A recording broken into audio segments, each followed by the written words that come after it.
Stave 2, the first of the three spirits. When Scrooge awoke, it was so dark that looking out of bed, he could scarcely distinguish the transparent window from the opaque walls of his chamber. He was endeavoring to pierce the darkness with his ferret eyes when the chimes of a neighboring church struck the 4 quarters. So he listened for the hour. To his great astonishment, the heavy bell went on from 6 to 7, and from 7 to 8, and regularly up to 12, then stopped. 12! It was past 2 when he went to bed. The clock was wrong. An icicle must have got into the works. 12! He touched the spring of his repeater to correct this most preposterous clock. Its rapid little pulse beat 12 and stopped. "Why, it isn't possible," said Scrooge, "that I could have slept through a whole day and far into another night. It isn't possible that anything has happened to the sun, and this is 12 at noon." The idea being an alarming one, he scrambled out of bed and groped his way to the window. He was obliged to rub the frost off with the sleeve of his dressing gown before he could see anything, and could see very little then. All he could make out was that it was still very foggy and extremely cold, that there was no noise of people running to and fro, and making a great stir, as there unquestionably would have been if night had beaten off bright day and taken possession of the world. This was a great relief, because 3 days after sight of this first of exchange pay to Mr. Ebenezer Scrooge or his order, and so forth, would have become a mere United States security if there were no days to count by. Scrooge went to bed again and thought and thought and thought it over and over and over, and could make nothing of it. The more he thought, the more perplexed he was, and the more he endeavored not to think, the more he thought. Marley's ghost bothered him exceedingly. Every time he resolved within himself, after mature inquiry, that it was all a dream, his mind flew back again, like a strong spring released, to its first position, and presented the same problem to be worked all through. Was it a dream or not? Scrooge lay in this state until the chimes had gone 3 quarters more, when he remembered, on a sudden, that the ghost had warned him of a visitation when the bell tolled 1. He resolved to lie awake until the hour was past, and, considering that he could no more go to sleep than go to heaven, this was perhaps the wisest resolution in his power. The quarter was so long that he was more than once convinced he must have sunk into a doze unconsciously and missed the clock. At length it broke upon his listening ear. Ding dong. "A quarter past," said Scrooge, counting. Ding dong. "Half past," said Scrooge. Ding dong. "A quarter to it," said Scrooge. Ding dong. "The hour itself," said Scrooge triumphantly. "And nothing else." He spoke before the hour bell sounded, which it now did with a deep, dull, hollow, melancholy one. Light flashed up in the room upon the instant, and the curtains of his bed were drawn. The curtains of his bed were drawn aside, I tell you, by a hand, not the curtains at his feet, nor the curtains at his back, but those to which his face was addressed. The curtains of his bed were drawn aside, and Scrooge, starting up into a half-recumbent attitude, found himself face to face with the unearthly visitor who drew them, as close to it as I am to you now, and I am standing in the spirit at your elbow. It was a strange figure, like a child, yet not so like a child as like an old man, viewed through some supernatural medium, which gave him the appearance of having receded from the view, and being diminished to a child's proportions. Its hair, which hung about its neck and down its back, was white as if with age, and yet the face had not a wrinkle in it, and the tenderest bloom was on the skin.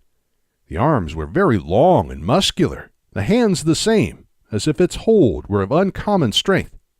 Its legs and feet, most delicately formed, were, like those upper members, bare.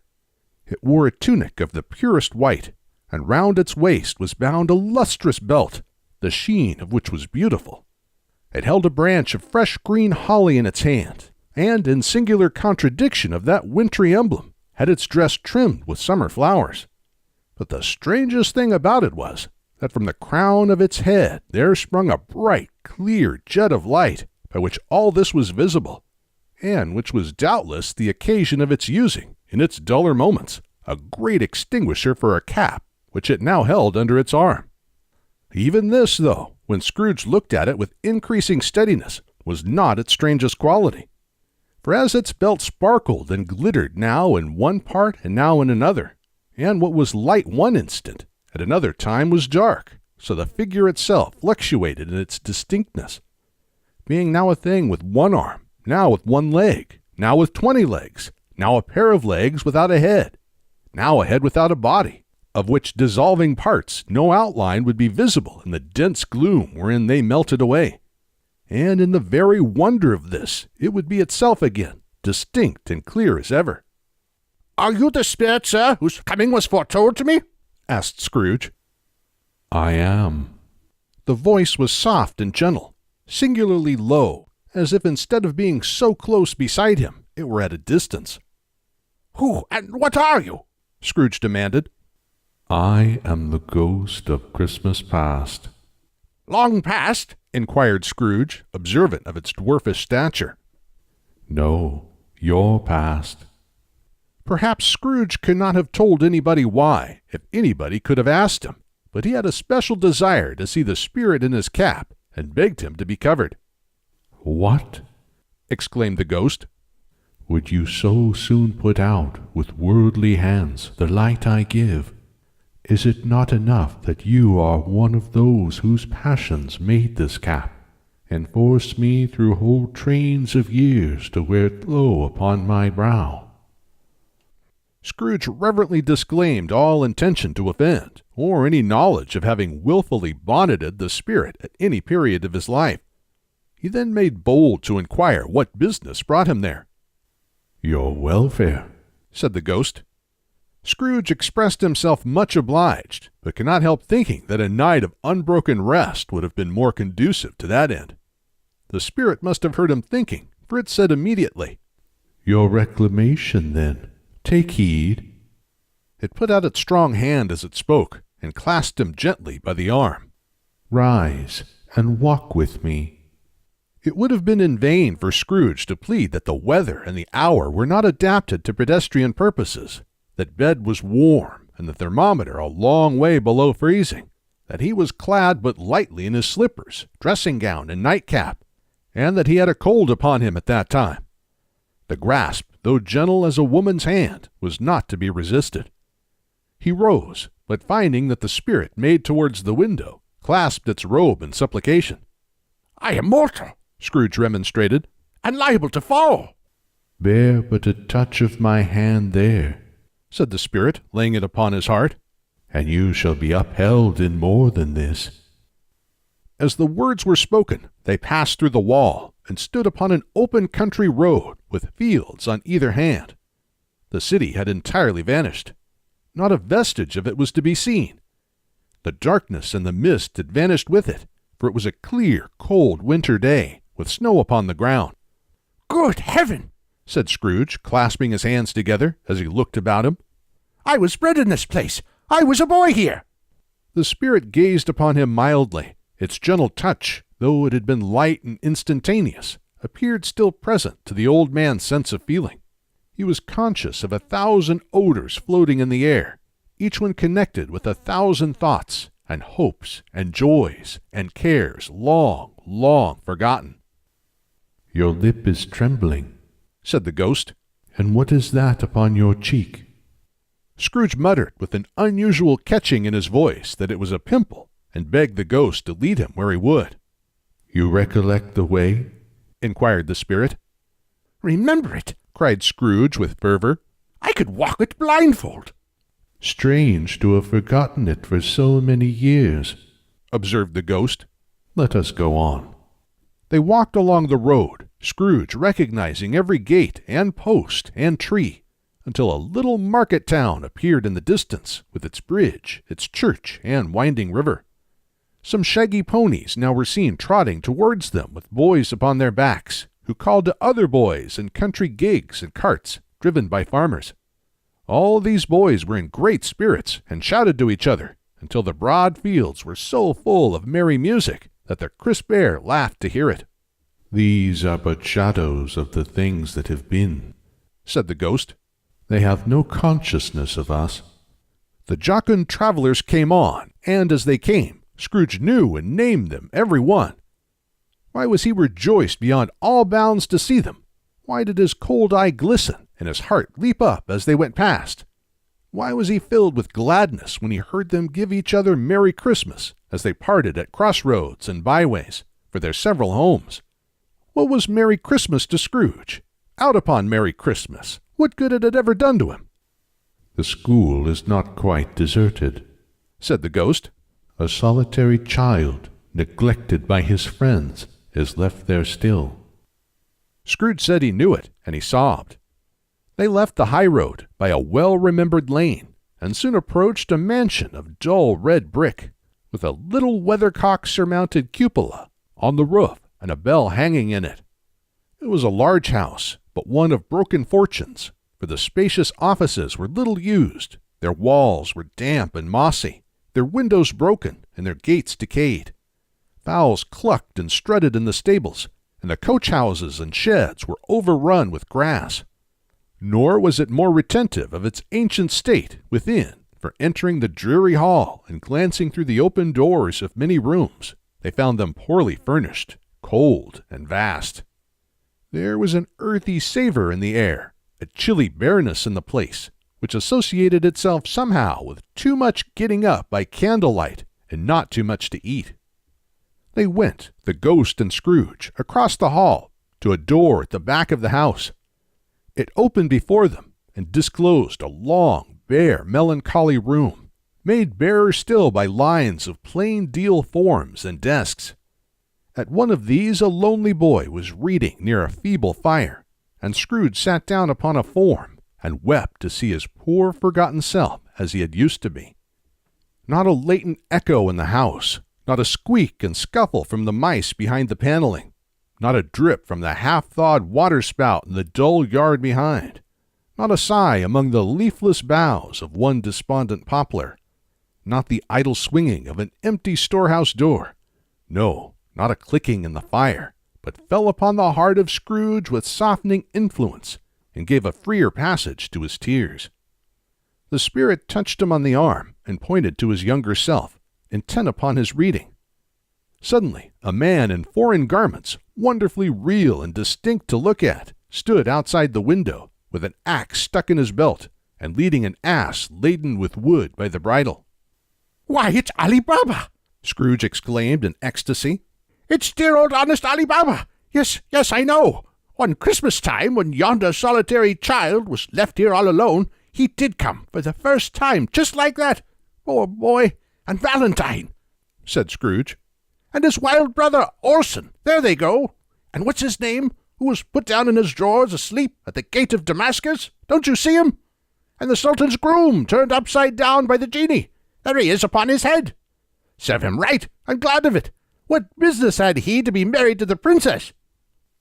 To hear Scrooge expending all the earnestness of his nature on such subjects, in a most extraordinary voice between laughing and crying, and to see his heightened and excited face, would have been a surprise to his business friends in the city, indeed. "There's the parrot!" cried Scrooge. "Green body and yellow tail, with a thing like a lettuce growing out of the top of his head. There he is. Poor Robin Crusoe, he called him, when he came home again after sailing round the island. Poor Robin Crusoe! Where have you been, Robin Crusoe? The man thought he was dreaming, but he wasn't. It was the parrot, you know. There goes Friday, running for his life to the little creek. Hallo! Hoop! Halloo!" Then, with the rapidity of transition very foreign to his usual character, he said, in pity for his former self, "Poor boy!" and cried again. "I wish," Scrooge muttered, putting his hand in his pocket and looking about him, after drying his eyes with his cuff. "But it's too late now." "What is the matter?" asked the spirit. "Nothing," said Scrooge. "Nothing. There was a boy singing a Christmas carol at my door last night. I should like to have given him something, that's all." The ghost smiled thoughtfully and waved its hand, saying as it did so, "Let us see another Christmas." Scrooge's former self grew larger at the words, and the room became a little darker and more dirty. The panels shrunk, the windows cracked, fragments of plaster fell out of the ceiling, and the naked laths were shown instead. But how all of this was brought about, Scrooge knew no more than you do. He only knew that it was quite correct, that everything had happened so, that there he was, alone again, when all the other boys had gone home for the jolly holidays. He was not reading now, but walking up and down despairingly. Scrooge looked at the ghost, and with a mournful shaking of his head, glanced anxiously towards the door. It opened, and a little girl, much younger than the boy, came darting in, and putting her arms about his neck, and often kissing him, addressed him as her "Dear, dear brother, I have come to bring you home, dear brother," said the child, clapping her tiny hands and bending down to laugh. "To bring you home, home, home." "Home, little Fan?" returned the boy. "Yes," said the child, brimful of glee. "Home for good and all, home for ever and ever. Father is so much kinder than he used to be, that home's like heaven.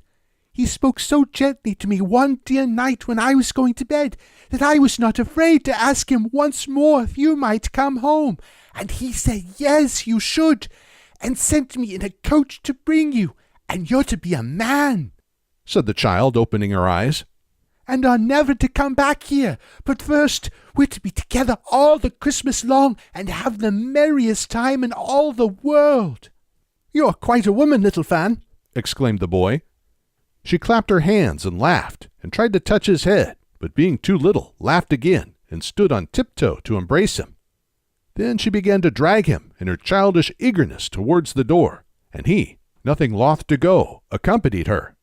A terrible voice in the hall cried, "Bring down Master Scrooge's box there." And in the hall appeared the schoolmaster himself, who glared on Master Scrooge with a ferocious condescension, and threw him into a dreadful state of mind by shaking hands with him.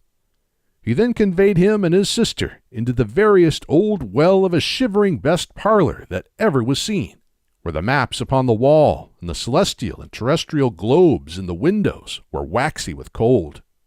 Here he produced a decanter of curiously light wine and a block of curiously heavy cake, and administered installments of those dainties to the young people, at the same time sending out a meager servant to offer a glass of something to the postboy, who answered that he thanked the gentleman, but if it was the same tap as he had tasted before, he had rather not.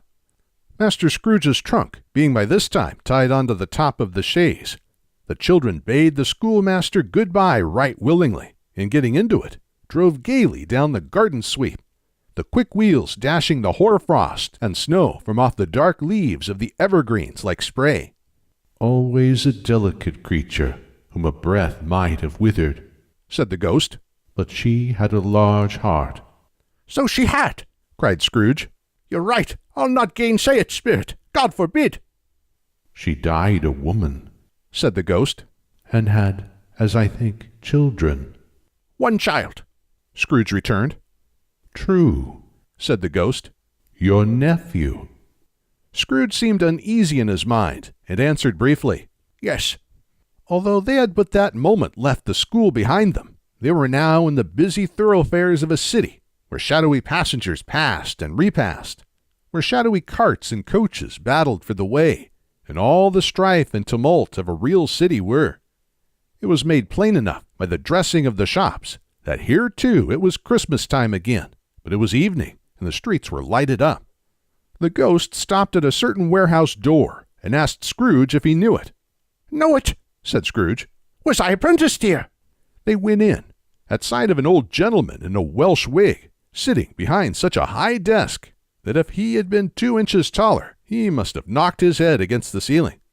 Scrooge cried in great excitement, "Why, it's old Fezziwig! Bless his heart! It's Fezziwig alive again!" Old Fezziwig laid down his pen and looked up at the clock, which pointed to the hour of 7. He rubbed his hands, adjusted his capacious waistcoat, laughed all over himself, from his shoes to his organ of benevolence, and called out in a comfortable, oily, rich, fat, jovial voice, "Yo-ho there, Ebenezer, Dick!" Scrooge's former self, now grown a young man, came briskly in, accompanied by his fellow prentice. "Dick Wilkins, to be sure," said Scrooge to the ghost. "Bless me, yes, there he is. He was very much attached to me, was Dick. Poor Dick, dear, dear." "Yo-ho, my boys," said Fezziwig. "No more work tonight. Christmas Eve, Dick. Christmas, Ebenezer. let's have the shutters up, cried old Fezziwig with a sharp clap of his hands. before a man can say Jack Robinson. You wouldn't believe how those two fellows went at it. They charged into the street with the shutters. 1, 2, 3, had 'em up in their places.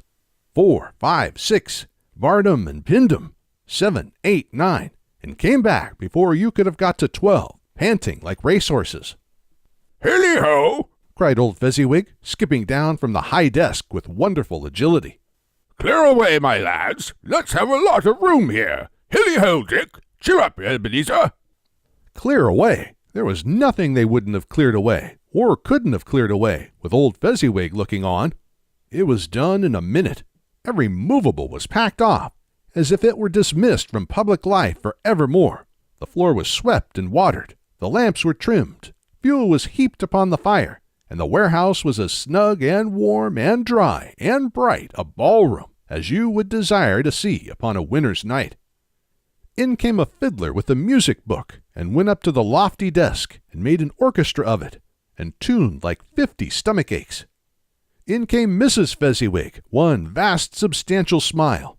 In came the 3 Miss Fezziwigs, beaming and lovable. In came the 6 young followers whose hearts they broke. In came all the young men and women employed in the business.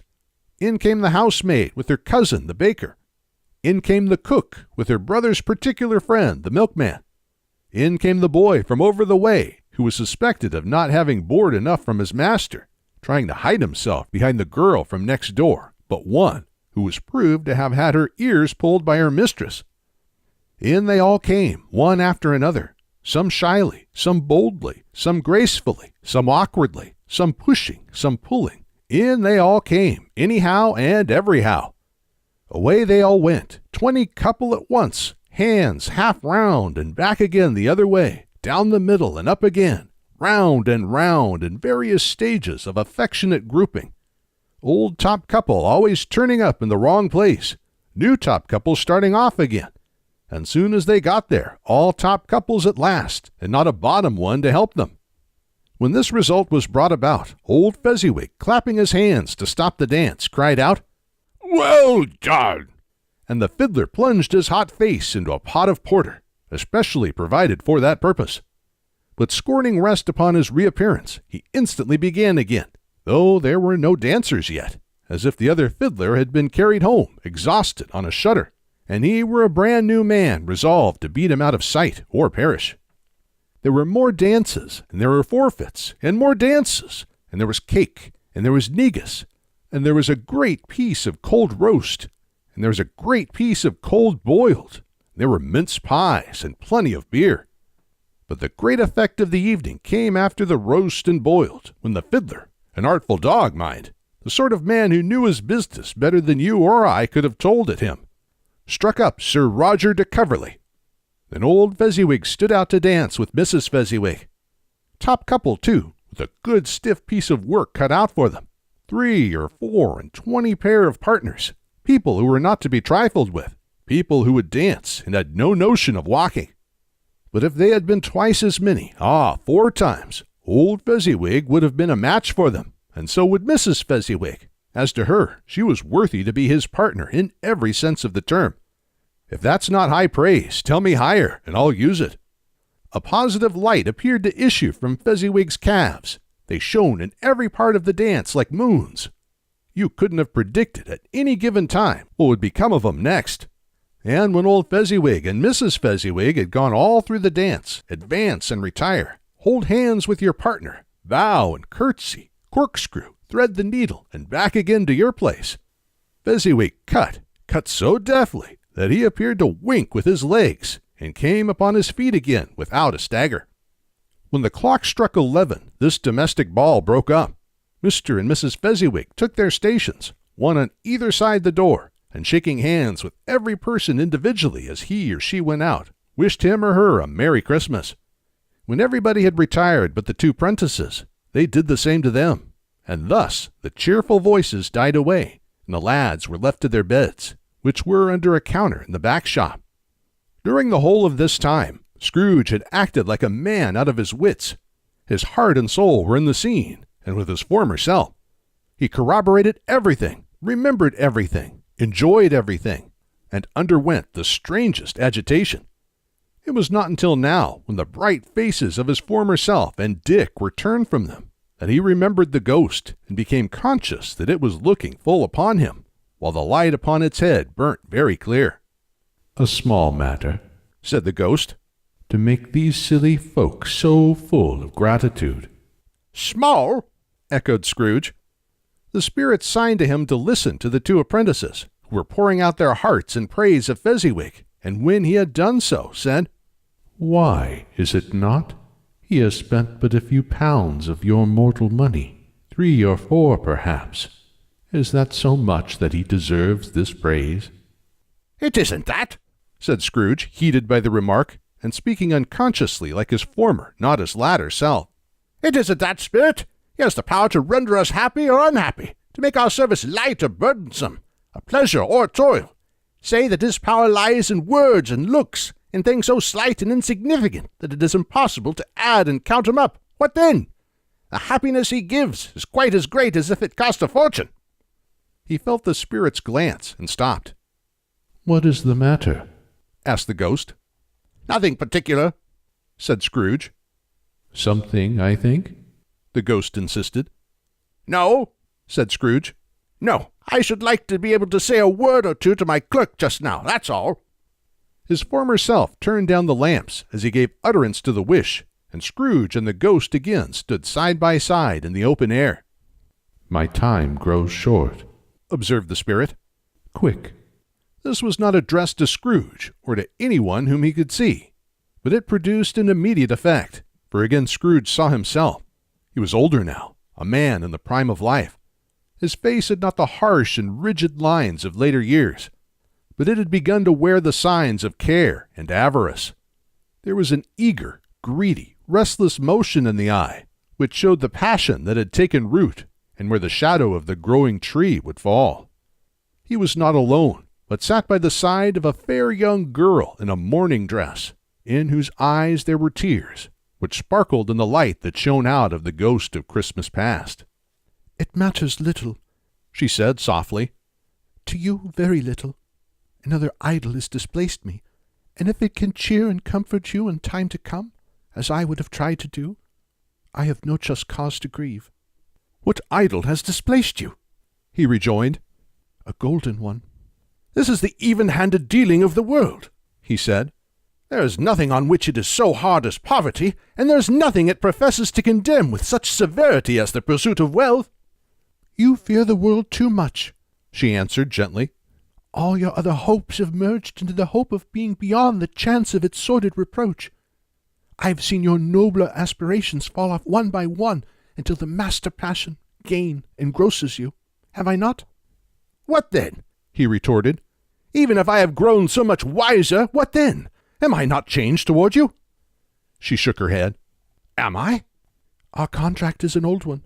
It was made when we are both poor and content to be so, until, in good season, we can improve our worldly fortune by our patient industry.